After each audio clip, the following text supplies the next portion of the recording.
సరే, వెళ్ళి తీరాలి అన్నదే నీ నిర్ణయం అయితే అలాగే చేసుకో. కానీ వెళ్లే ముందు నా సుందరుణ్ణి నాకు ఇచ్చేసి వెళ్ళిపో.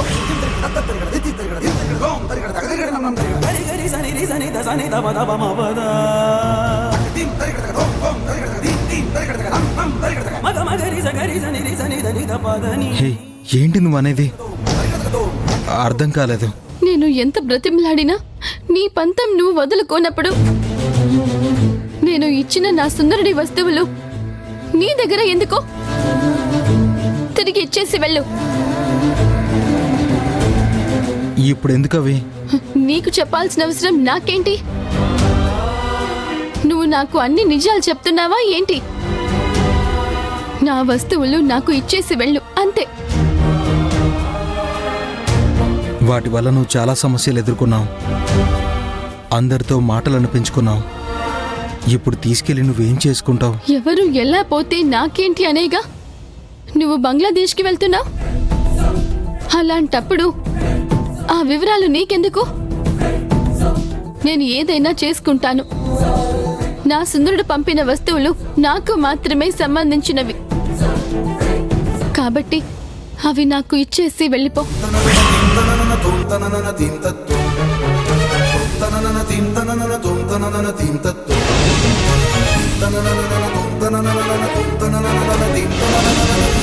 ఆ చైన్లో ఆనంది ఫోటో ఉన్న లాకెట్తో పాటు నా ఫోటో ఉన్న లాకెట్ కూడా కలిపి ఉంచాను.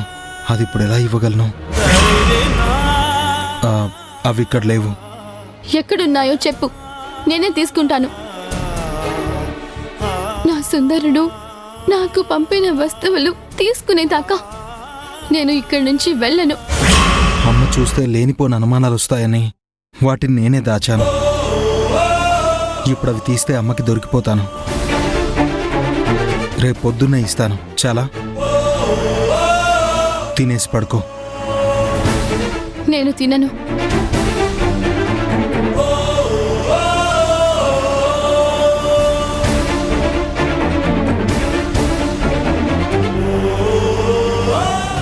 ఎంత బ్రతిమలాడినా అర్థం చేసుకోని మనసు ఒక మనసైనా? అవతలి వాళ్ళ మనస్సుని గాయపరిచి పొందే సంతోషం కూడా ఒక సంతోషమేనా?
ఇక్కడే ఉంటే నేనే సుందరనన్న విషయం కనిపెట్టిస్తావు ఆనంది.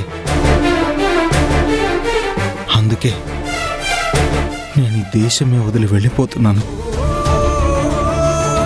ఇక ఈ సుందరుడి కోసం ఎదురు చూడడం మానేయాలి. ఏ రకంగా నేను నీకు తగిన వాణ్ణి కాను. మహేష్ సరే నీకు తగిన జోడి.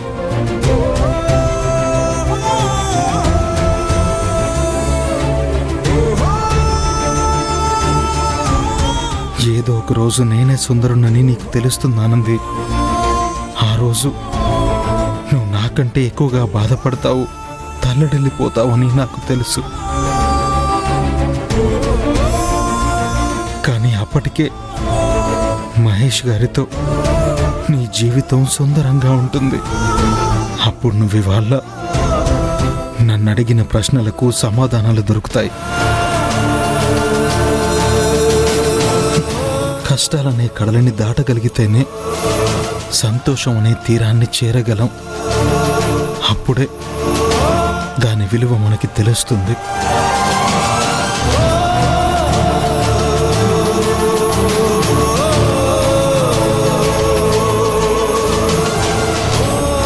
నీ ఆనందమే నా ఆనందం ఆనంది.